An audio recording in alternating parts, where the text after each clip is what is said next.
Amajuchsa so I'm getting out with this and diets last and that you will nach Zoom.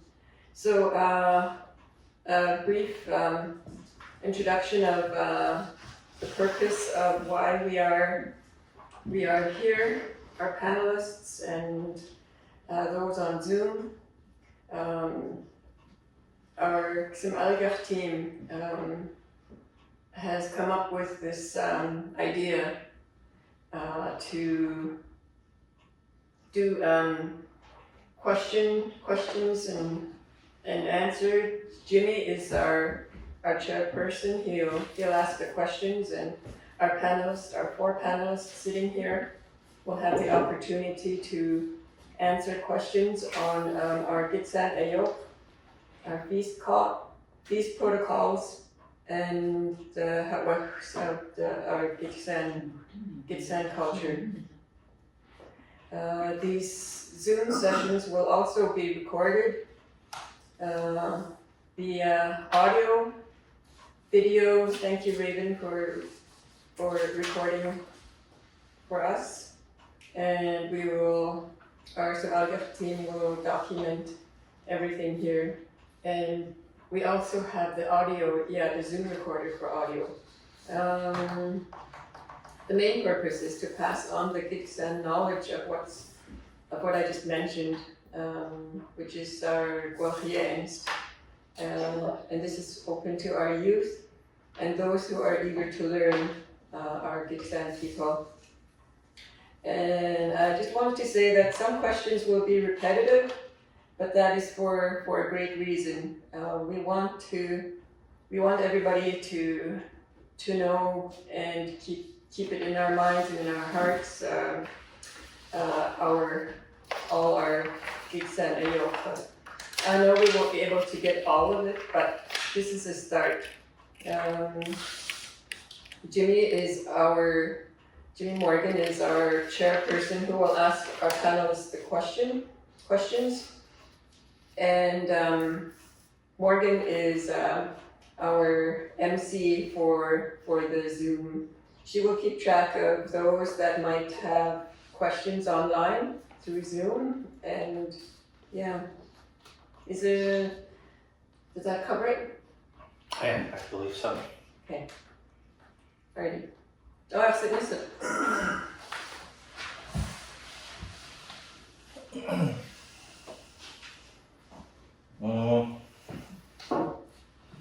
So, again, I want to thank everybody for being here, and it's a little bit of a slow start, but I think we have all the right people in the right room, and I'm really, and online, I'm a really big advocate on that actual phrase. Having proper people in a proper room really does a lot of things and moves projects and ideals a long way.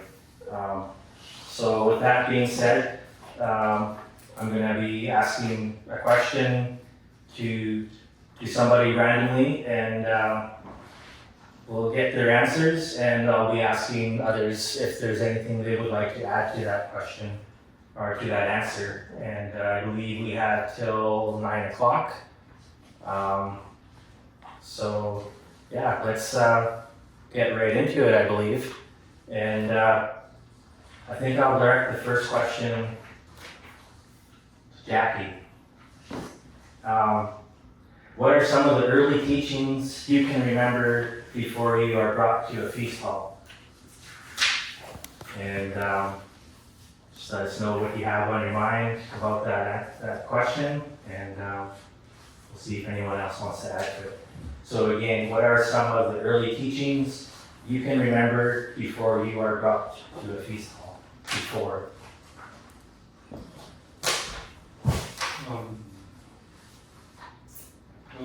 Just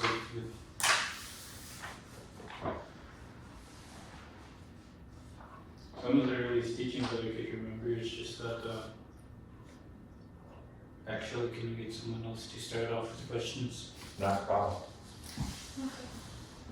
Okay, Bev, what are some of the early teachings you can remember before you were brought to the feast hall?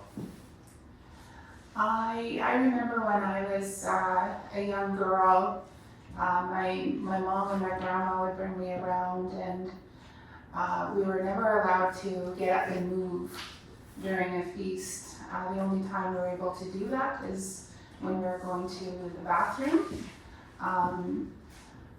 I know that we were taught at a young age that once you enter into the feast hall, you're to be quiet, to pay attention, and to not move around.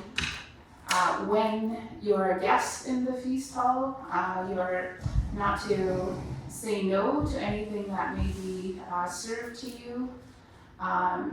To sit very still because it's really serious business that is being undertaken. And you don't want to be the reason for any accidents that might happen.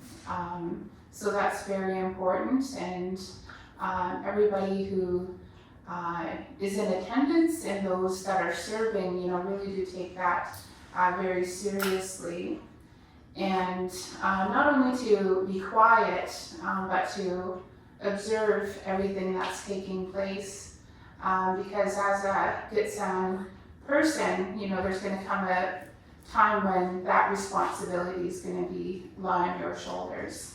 And so it was really important to pay attention and to observe and to sit still and be respectful. Thank you. I'm sure we can all call somebody letting you know exactly what you have to do, and that's definitely a great list. I think I'll ask if there's anyone in here that would like to add to that, anything you can recall or remember your seats, or somebody saying something else to add to that as well. Jessica? For me, what came to mind also was like Desam Da, like sitting still and being respectful.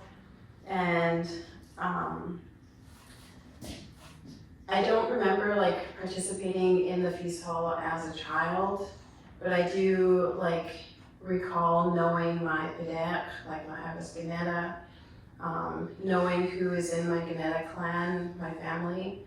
And also, I always remember going into the feast hall and knowing where my Gwelx would sit. So I always remember where my father's side would sit. So those are my childhood memories, are knowing those in the feast hall. Great additions. Anybody online want to add to that? Tara, Joel, Sherri, anything in mind?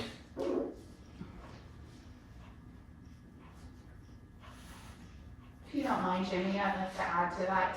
Sure. Just with what Jessica mentioned, another thing that I've always known, like right from when I was young attending feasts, is once you go, like the expectation is that you stay right until the end. And even as a young girl, sitting beside my mom, I remember getting pretty tired, and feasts used to go on for so long, 2, 3, 4 o'clock in the morning. And I knew that no matter how tired I was, I still had to be there. And at a young age, I remember my mom and my grandma putting their jackets down on the floor, and I'd crawl under there and go to sleep. And they'd wake me up when it's time to go. So even at a young age, it was instilled in us the importance of staying right up until the end. That's a good point, because I remember a few times going to some feasts there that the hosts were actually closing the doors and giving their announcements that you were there to witness the work that has been done.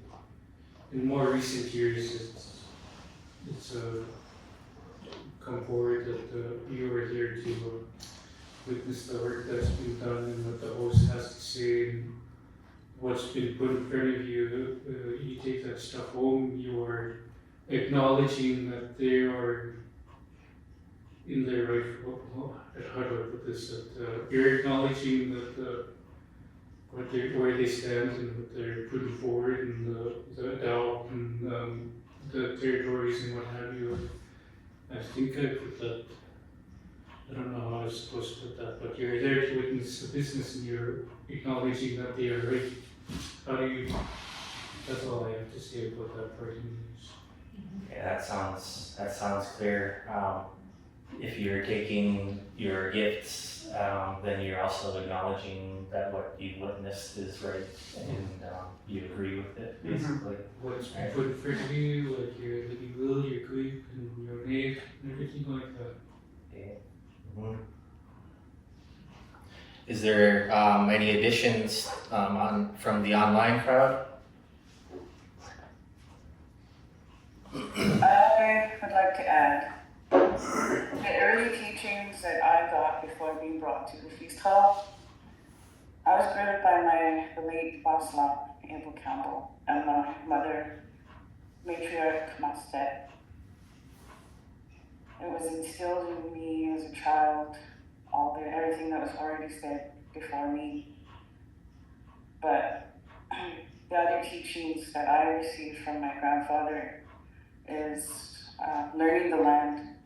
He brought me to all of our territories out there where we go fishing, we go berry picking and getting wood and hunting. The other things that we did as a adult, what he did as a adult, was he hosted meetings in our basement. And I remembered as a little girl, and even in our meetings, I still had to sit there and be quiet and listen and pay attention to what's happening. And most of the time, our meetings were about an upcoming feast.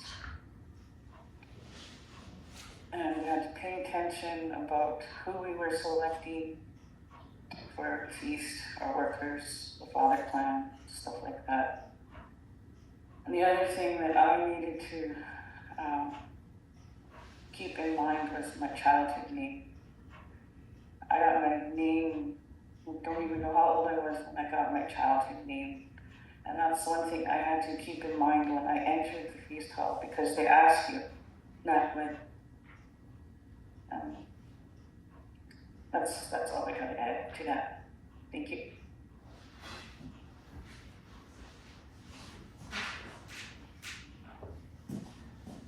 We have Joel who has his hand up on Zoom.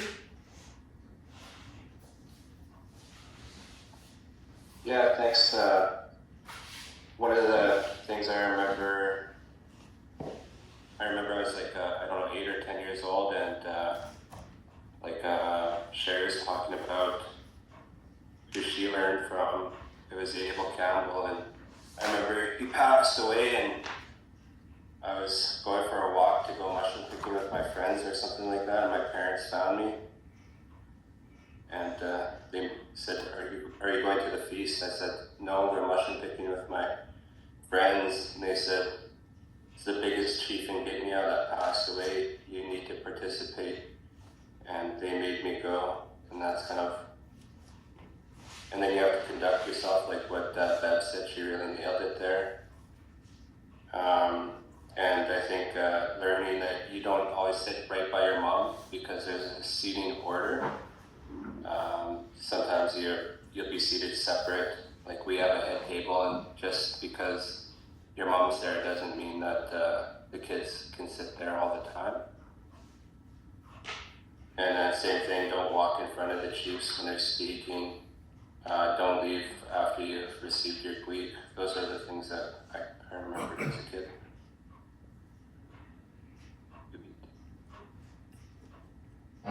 Before we move on to Tara, I just want to thank Joel for bringing up the seating as well. It's something that comes up often, in my opinion, and tends to be a conflict once in a while.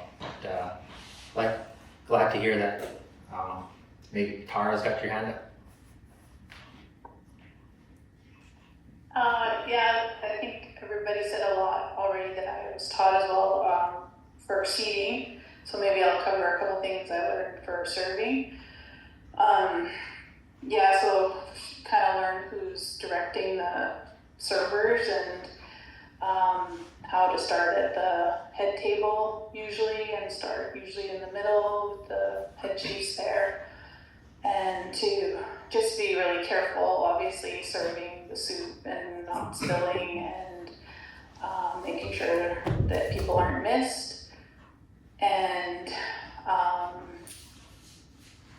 I think the hardest part was sort of learning not to, like, I remember Bob Good, he said, go give these boxes to the chiefs at the head table, make sure they have boxes to bring home, they get boxes first. And I remember going up to the head table, and I didn't know too many people because I just moved back home, and I said, who are the chiefs? I need to give them the boxes.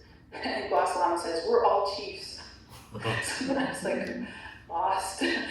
But there's always teasing and, keeping you on your toes, and just to take it in stride and try not to get too confused. And with my kids, I like bringing them when we're serving because it's less sitting. I find that when we were younger, sitting was for long periods of time and stuff we just were used to it, and so introducing them through serving is a little easier nowadays. I've never done it, but I've seen it happen where if there's a spill, what has to happen. But I'm not an expert on that. I know there's money that has to be collected and paid to the people if you make a mistake serving.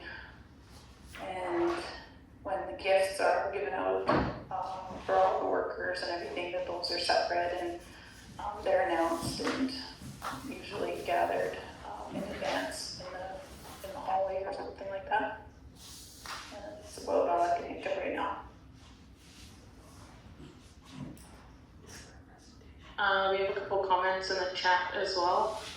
So Melita said we weren't allowed to give direction to the servers or to walk in front of speakers. And Starlund, Derek commented, I was told not to get up if your chief on your table was speaking. Perfect, thank you. Great participation in the first question. Love to see that. I think our timing wasn't too bad. With that being said, if you have more to add to any one of these questions, have more answers to add, and we moved on, please feel free to add your answer to the chat box, and we'll do our best to make a note of that and try and add that in later on when we have time. So with that being said, I think we'll move on to question number 2. And number 2 says, is there a difference back in your day compared to today in the feast hall? So, is there a difference from back when you were younger to right now? And what can you highlight in that? Maybe I'll pick on Joel to start. Back way back in your day, Joel. You're always picking on me, Jimmy. I don't know. One of the main things I remember that's a lot different now is at the Nyanish, the smoke feast.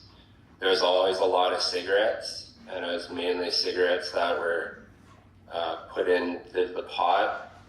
And nowadays, probably for obvious reasons around health and stuff, it's gone to money.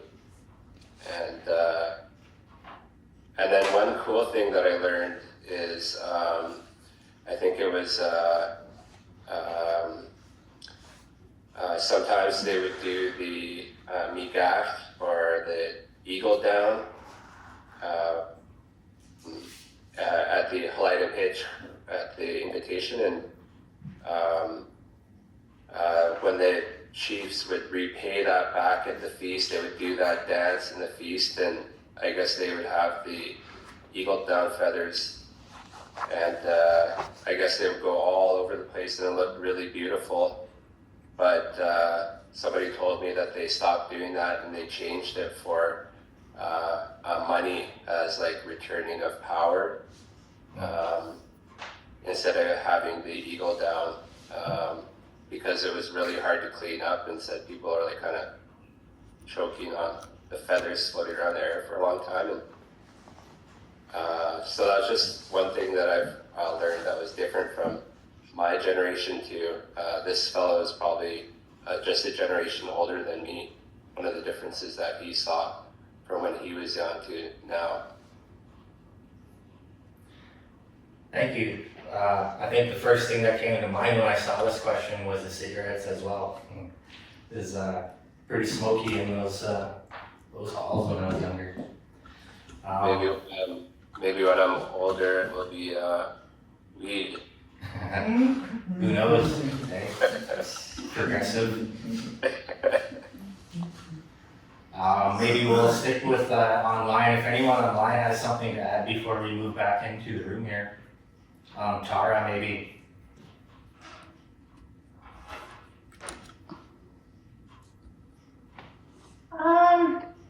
Yeah, I guess it's with a lot of our real knowledge holders passing on, you know, there's a lot of young people learning and taking a leadership role, which I don't remember seeing younger, which I think is really, really good. We had the benefit of our older chiefs living for so long, and now people pass away maybe a bit earlier, and so more people in our generation have to step up and lead, and I see like some of the people who are in the room there and online are doing that, and it's really awesome to see that. Like announcing the halal and things like that. I guess some of the changes with the announcer, I'm not sure what someone can tell me what the name, I forget the name of the person who announces people as they're coming in to be seated. I remember that role was really, really serious, and that person had to know literally everybody, and if they made a mistake in putting someone in the wrong table, like it was kind of a big deal.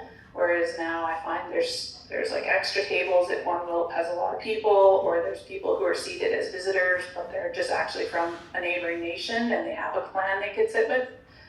So things like that I've noticed with the seaters. But it's just knowledge that has to kind of continue to grow, maybe. That's all I can think of right now. Thank you.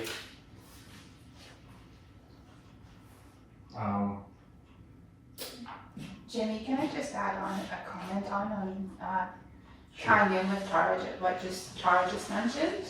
And that is, one of the big differences I see is that, you know, our WILT membership is growing, our nations are growing, and, you know, we're outgrowing the current infrastructure that we have. And so, like, one of the biggest challenges I see, and it relates to what Tara mentioned, is seaters having, and host groups having that difficulty of seating people when there's not enough room within the feast hall. And so, you know, I see that as being a challenge going forward, and I see that as some of the conflict that are happening within WILPs when it comes to limited space availability, and which also leads to withdrawal from participation and attendance within the feast. And so I think that was, you know, one of the big changes that I've seen. Because when I was younger, like Joel mentioned, you know, you didn't always get to sit with your mom, but being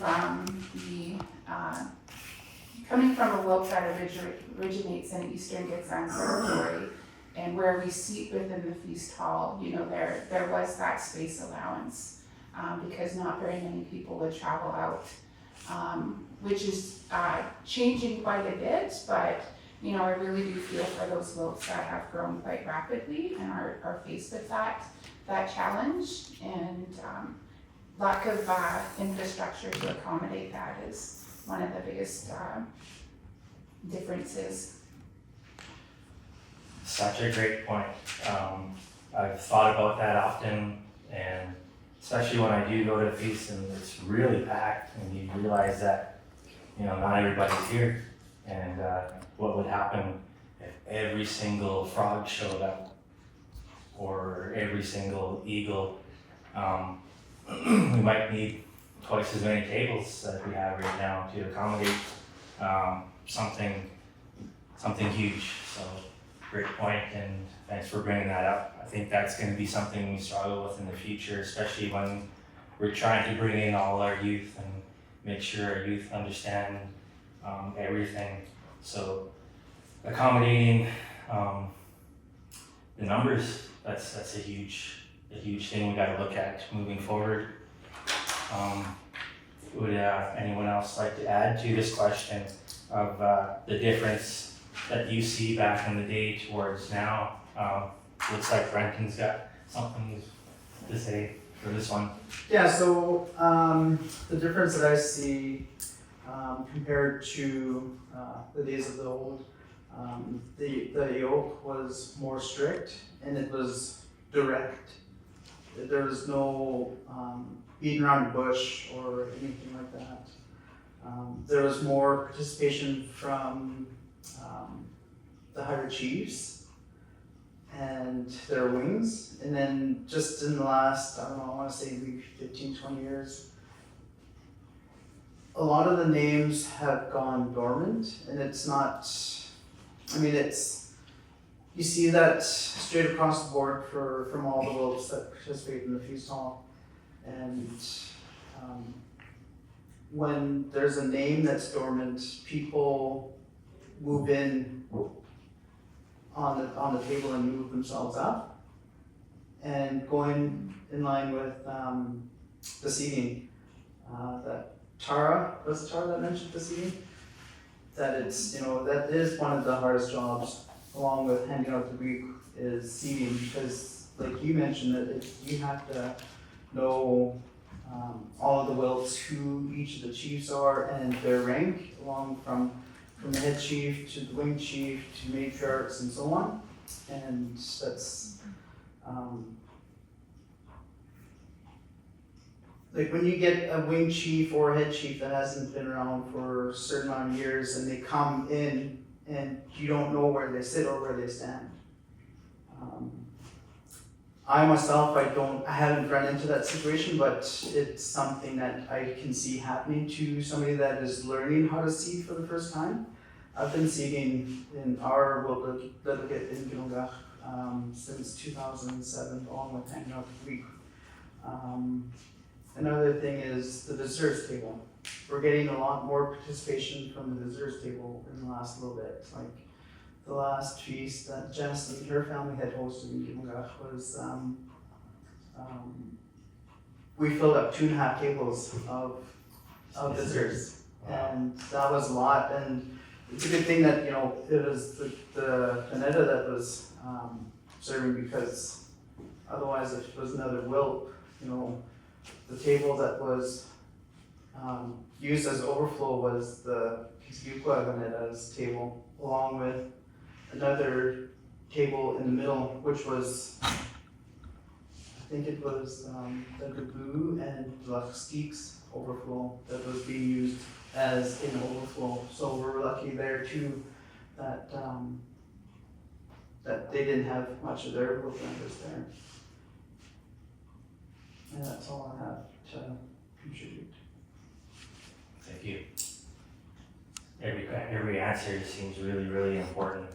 Thank you for all your guys' contributions. Anyone else in here want to add to this question? I will. There's a. Go ahead, Mike. Go ahead, Jess. Okay. For me, just like with learning the language the past 10 years, I don't know where I heard it, but I was just always under the impression that the World Delegate before it was all in immersion. It was all spoken in Somalia. And so I feel like with the impacts of colonialism and has really had a negative impact on our Somalia. And so now I'm finding, even maybe within the past 10 years, there's a little bit more English versus Somalia. And, but that's not to dismiss anybody's efforts with taking on the responsibility and doing their best to honor Somalia. But I feel like that would be something that was different from a time when I was younger where there were more fluent speakers. And then also, I'm thinking like the spirituality pieces. Even when the former Samagat Sindif was around, and how he would have his, the nak-nak, like the horn. And so when you would hear that, you would just know that it's going to be a spiritual practice that is going to be held in a litigate where, say, Samagat passes away or there's a really big event taking place. So I feel like the spirituality pieces and maybe the regalia, I feel like it's kind of hard to get regalia as well because it's quite expensive for like headdresses or gad or anything like that, and we're very low on people who do know how to carve. And I feel like that's a little bit of a gap, is not a lot of people are knowing how to do that, or if they do, it's really expensive, which is understandable too. But those are just three things that I thought of was some Alagyak, spirituality, and the regalia. Thank you. I think Morgan was gonna read something or say something as well. Yeah, there's a comment in the chat. Can you hear me okay now? Yeah. Okay. So Starlund Derek put a comment in the chat. Her comments are, she was taught not to refuse anything handed out to you, sit and listen, no getting up unless it's bathroom, do not walk past who is speaking, if your server, not to reach over the tables, and don't date your clan or house tribe. So the word she's looking for is that. And you should not be sitting at the table with your spouse. Thank you. I think another big point is to acknowledge the numbers in the feast hall these days. I understand that the attendance has been a little bit low after the sickness everyone endured during COVID-19. And nowadays you can see that more or so tables are vacant, if you will.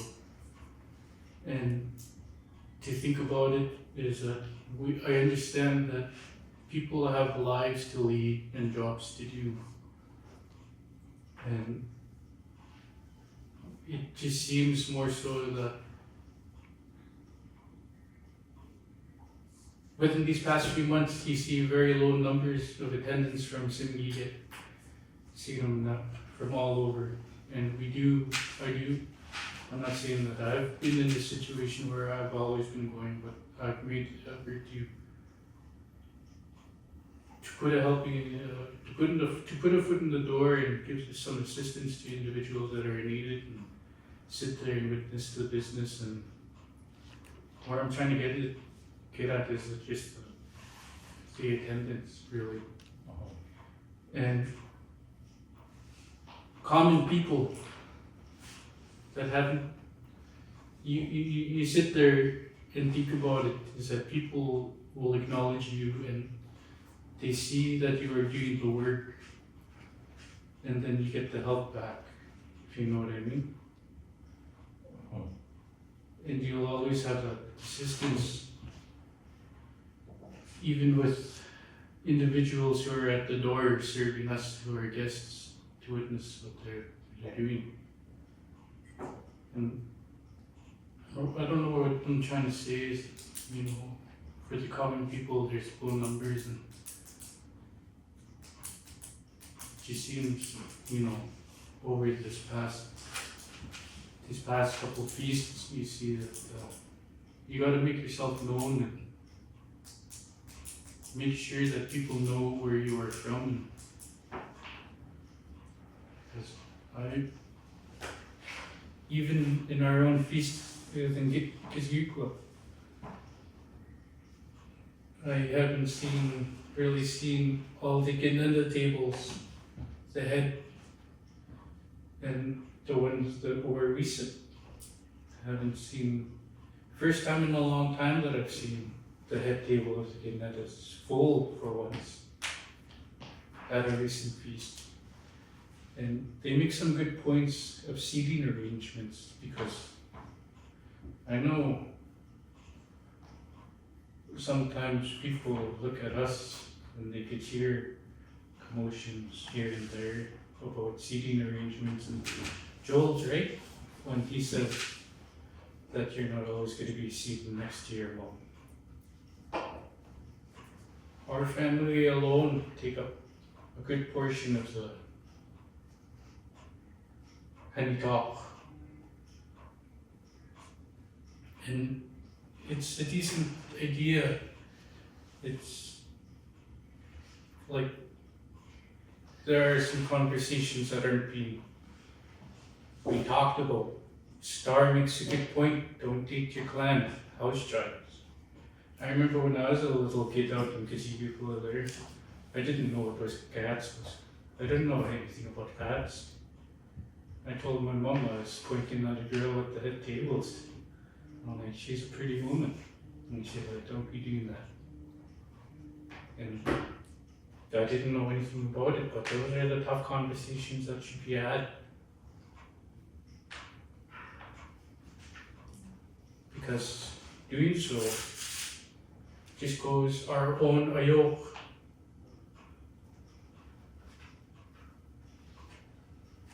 Of people stepping forth.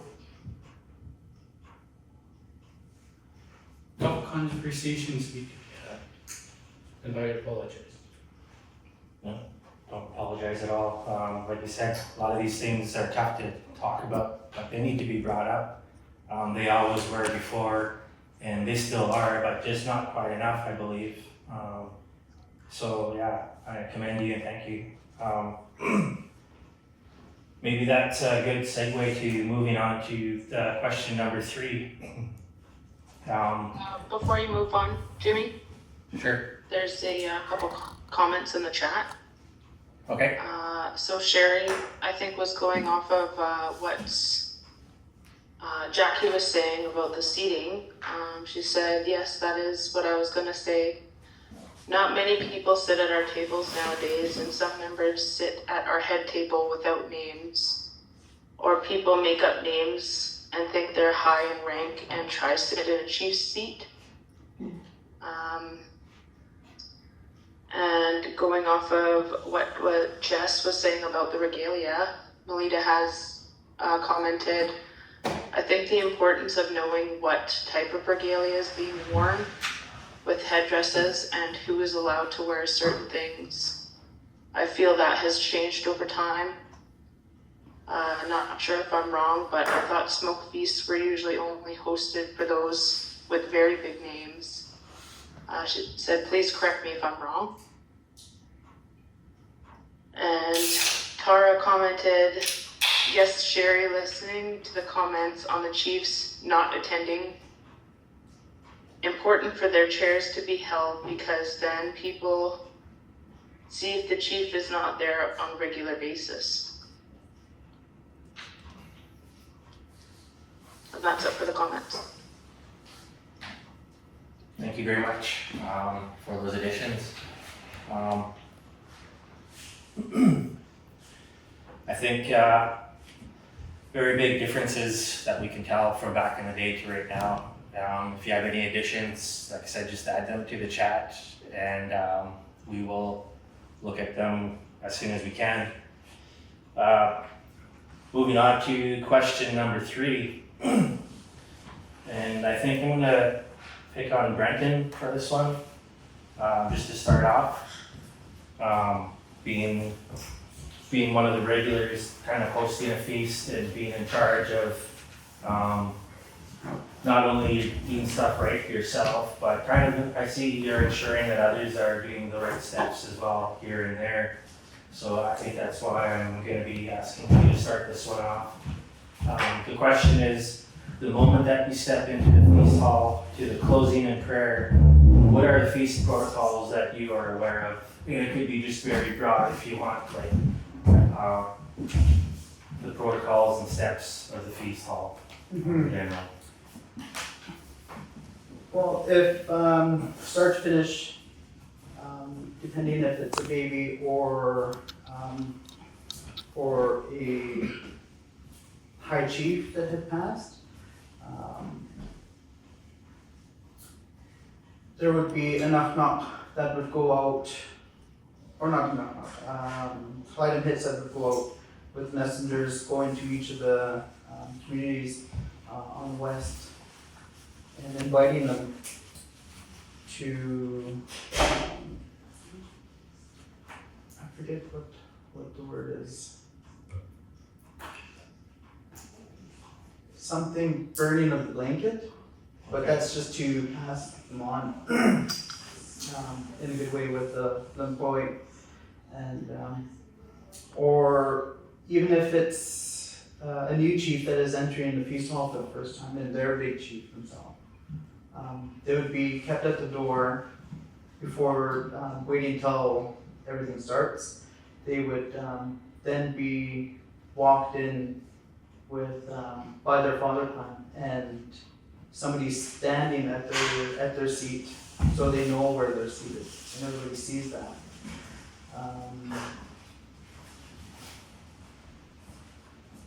And if it's big chief that had passed on and it's the feast for him or her, there would be enough that goes around to each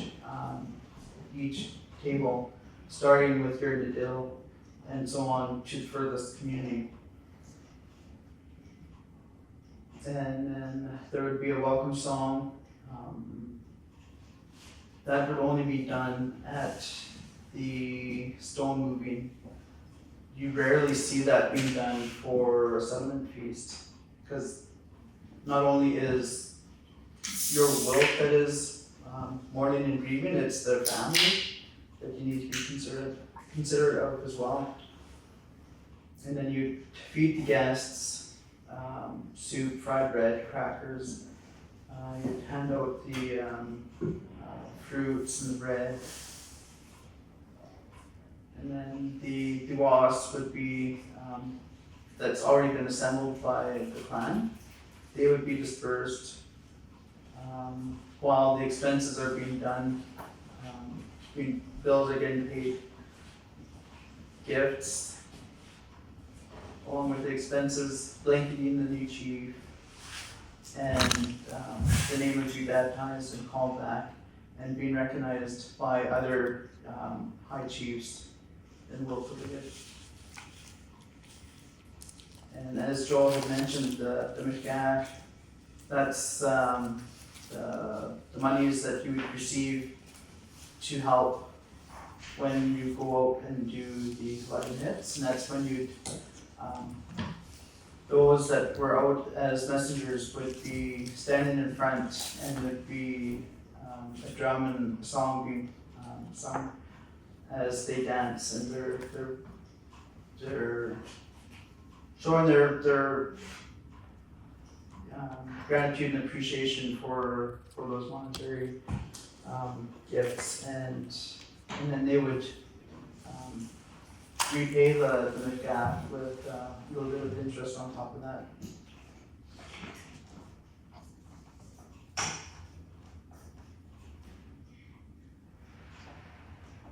And then anybody could jump in whenever they want. And then there would be the closing speech from the host, thanking each individual chief, starting with your middle, and you always start with your middle. It's always very important that you know the rank of the chiefs, because there's a lot of people are still learning, but there's also those chiefs that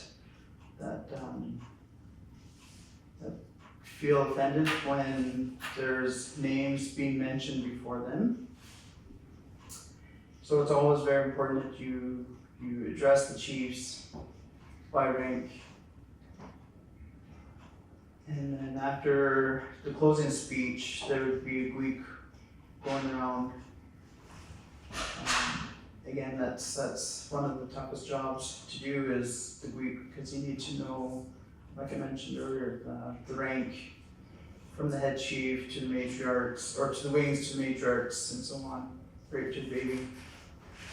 And from there, there's closing speeches from the head chiefs, as your guests, and they would acknowledge everything that you've done was done correct and by our ayok, and or they could be correcting something that was done wrong, or if they see something that isn't right, they'll say something, because our Wilpilgit is our parliament in Gitxsan.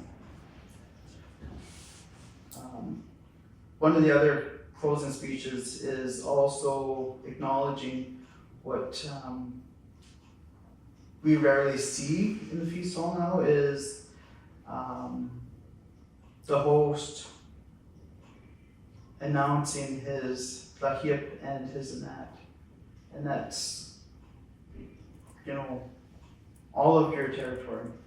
And then you'd hear at the end of the feast hall, or at the end of the feast, is those chiefs acknowledging, yes, this is your so-and-so boundary, yes, this is your anat.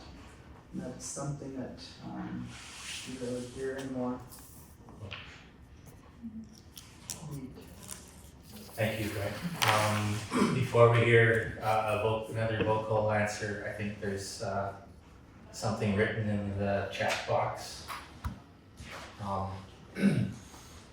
Sherri Mclean writes, also the ladies take care of the glasses and the towels and the flower gifts, and it's important to announce that it's a limb.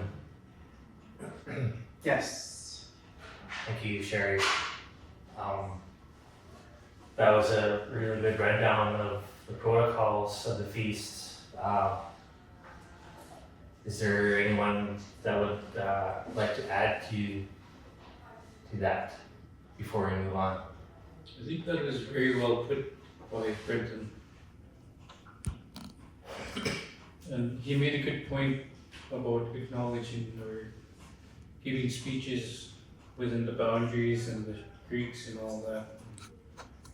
And I remember before my late uncle Elmer had passed away, the previous Yawk, is that when we had lost our family members in his group, he took the time and stood up in front of the feast hall to, from my understanding, is giving the adawk and laying out the lahip and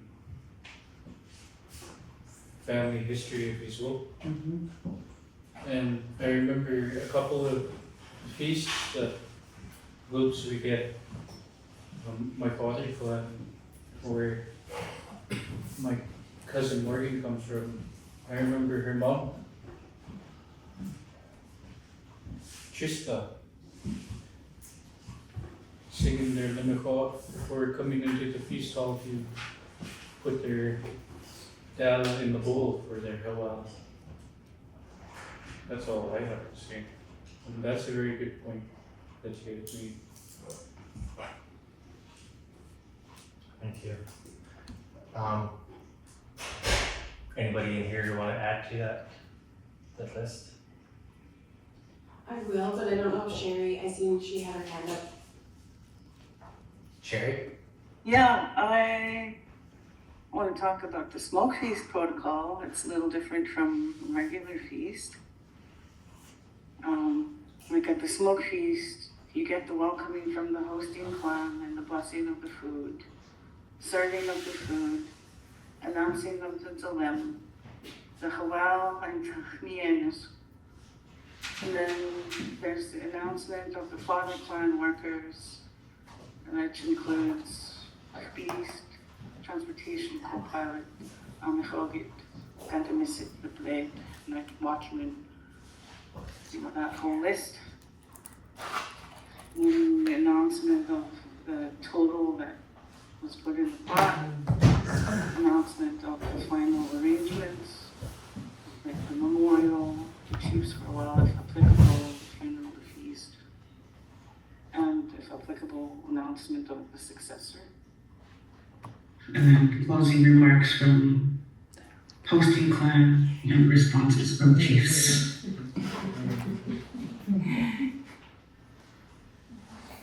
Thank you, Sherri. We were just adjusting the volume on the TV.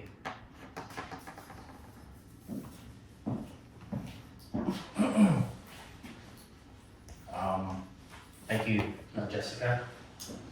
Yeah, I just wanted to make a comment too, like with hosting a lit ligate, it does take a lot of kind of like behind the scenes work. So it's a lot of meetings with your clan where you're going to discuss different goals that you are setting collectively with your house group on who is going to get a name, or there's just a lot of different steps that are taken before you actually go into the feast hall and host and serve and do the physical work. So I just wanted to share that.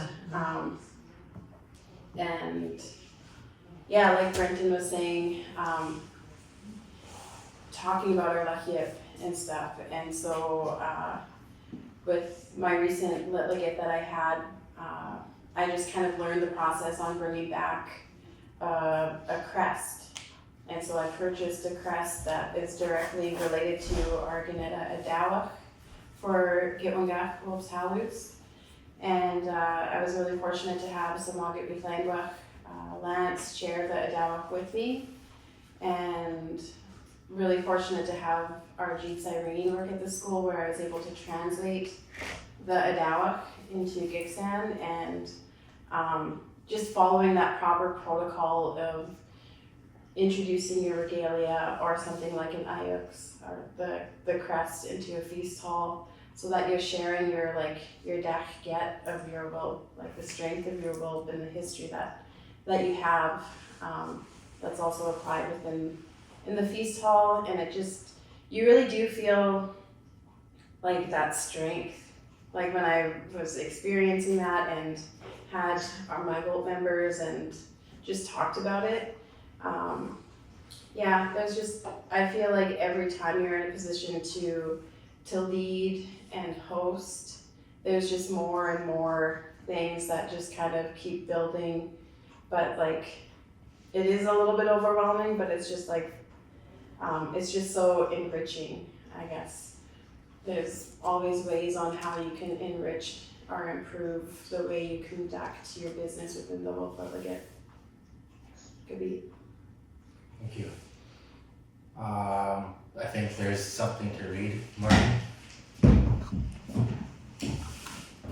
Yeah, so Starlund had a comment. She was taught once you step into the feast hall to sit until finished. Yes, big one.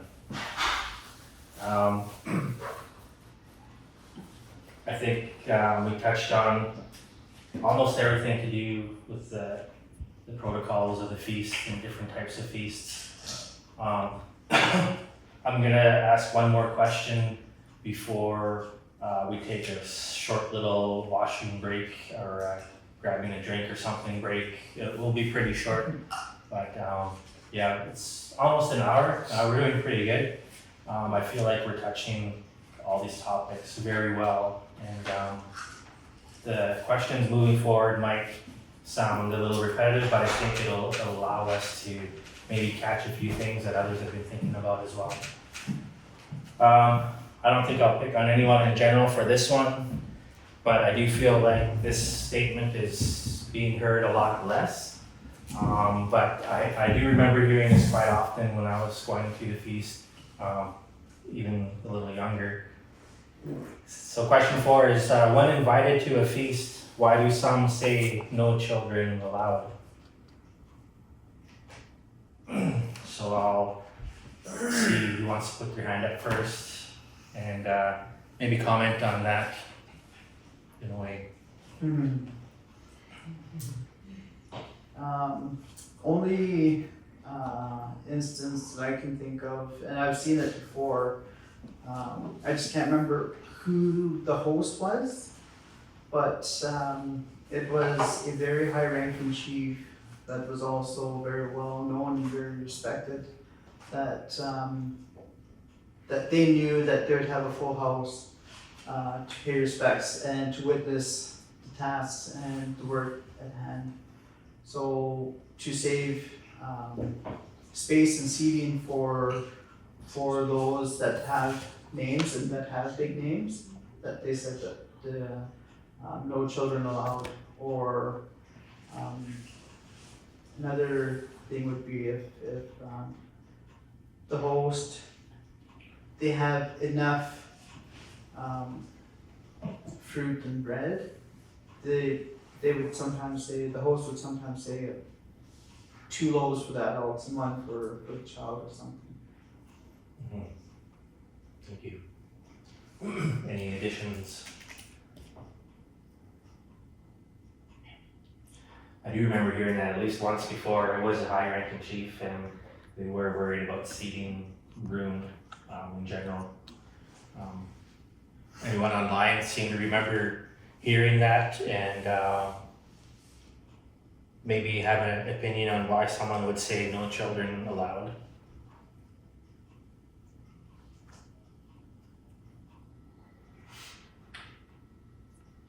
Well, I think a lot of the time the kids get bored and run around, and it's distracting, especially when the hosts are trying to speak or other chiefs are trying to speak.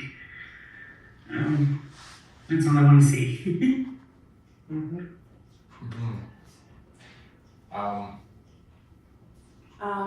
I feel like I remember hearing that as well, and it also makes me wonder, like, maybe that's why I wasn't in the feast hall as a kid.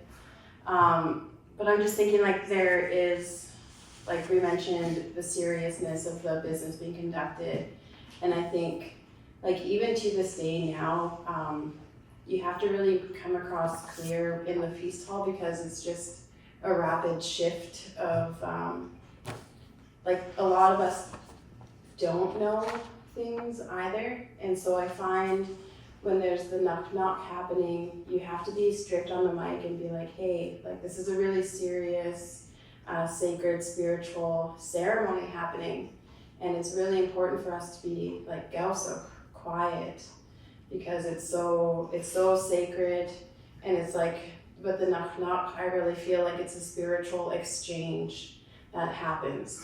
And I just kind of feel like when there's younger kids there, or any kids that don't know the seriousness of something like a knock, that could be an interruption of the seriousness of the spirituality and the business, the chief speaking, things like that. That's my thought. I feel like that's a good point that you had made there, especially about the knock. Everybody remembers Robert Good Sunday when he would be hosting the feast or in attendance. He would, like he said, the seriousness of the business, and I remember hearing him say that there's no laughing, no matter how funny the knock is. From what I remember, anyways.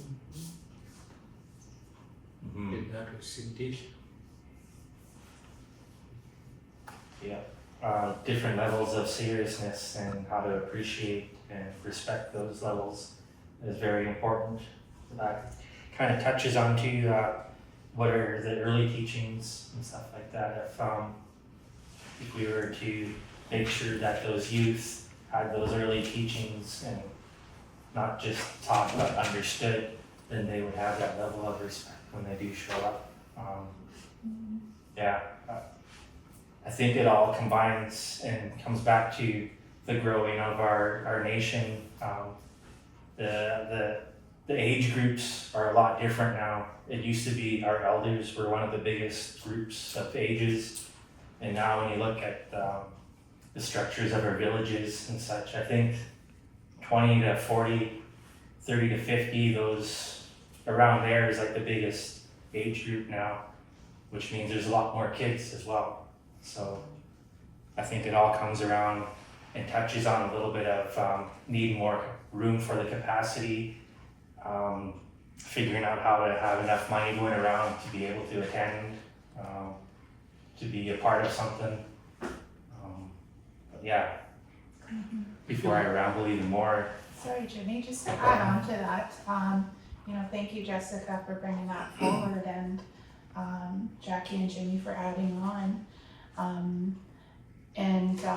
Just wanted to put out some food for thought as well. I never witnessed this myself personally, but I have heard from members of my family that, back in their time when they were younger, they used to have people, different leaders within the host group who go around with a stick, and if, your guests are getting too loud and boisterous at their tables, like they would bang their stick, demanding that seriousness of what is about to happen.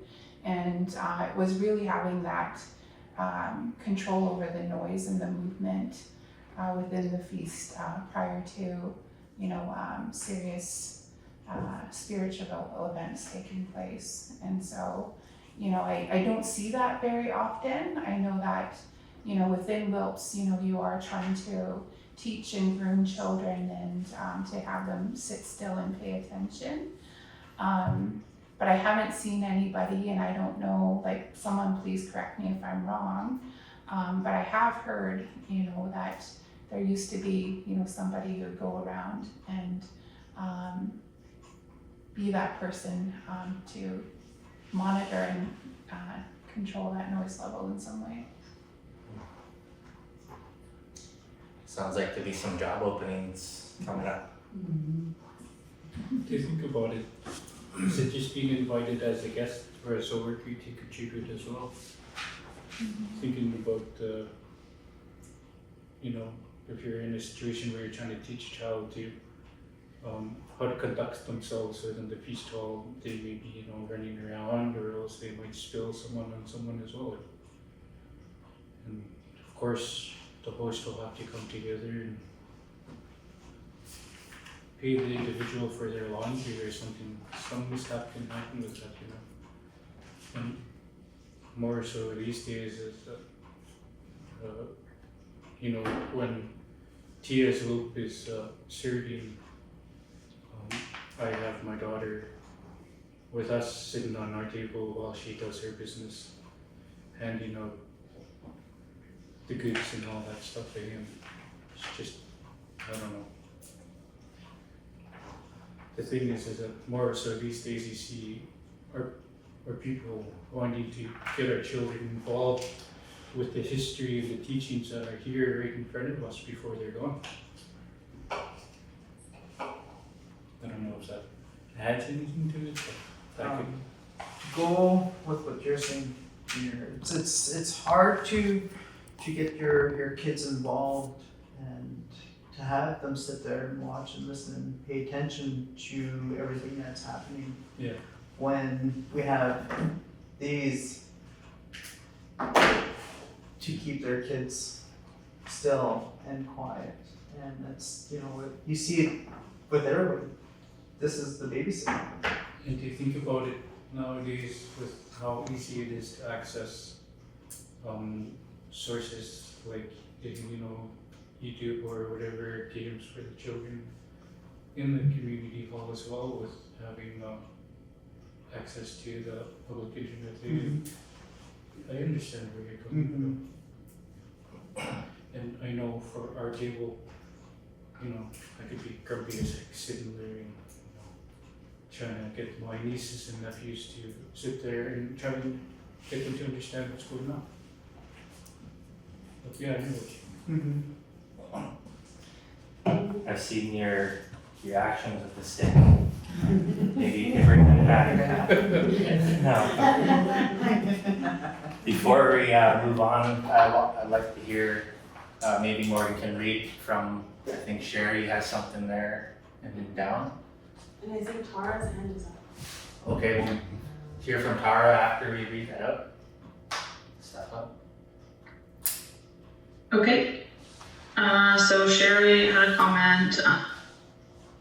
She grew up in a feast hall as a little girl and was always 4 chairs away from her mom, across from her, and today is now 3 chairs down from her now that she has the name Get Naked. And she also made a comment about what you were chatting about, Jimmy, is we're becoming the elders. And then I'm not too sure who iPad is, but they commented, I remember Stuart Jones was one who always walked around with a stick and tapped or poked us kids if we were too noisy in a feast.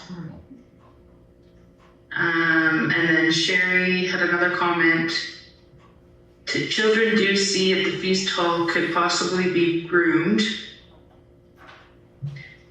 And another comment would be Starlund. I always tell my kids to come along with me. If they don't want to sit still and listen, they would have to sit until the end.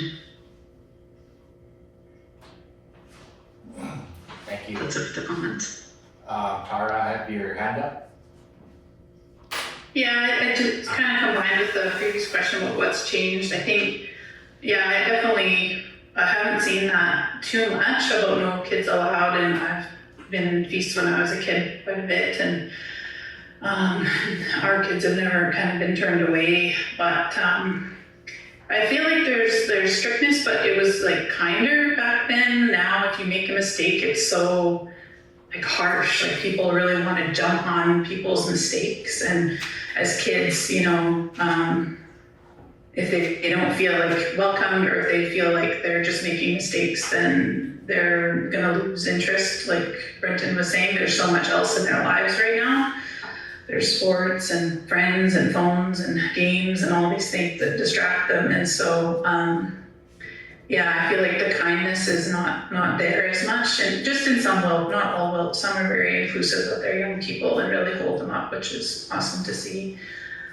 But also I think, like I know there's a lot of rules around not leaving your seat, but I remember all the time, because I'm adopted, my mom's white, so she was adopted frog, but I'd go and I would just sit with my dad because he could translate for me.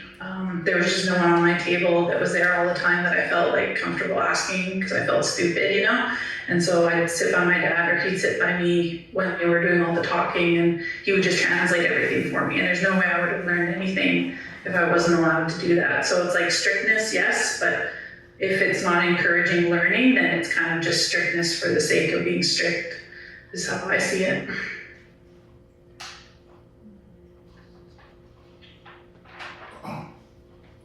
Thank you. Anyone else have something quick to add to that before we have a even quicker washroom break? I'll just kind of conclude, like after listening to our discussion around this, I do think that there is a shift happening for sure. Like in terms of like our GICSN education is starting to be more embedded within our school systems, especially in on the reserve schools, is there are efforts being made to ensure that GICSN kids from early years all the way to post-secondary are going to be Yolthum. Like they're going to be, that's going to be a part of their education within the Gixan communities. Whereas I think back then we had schools like the residential school, Indian Day School, where we were, you know, maybe strictness was learned from that as well.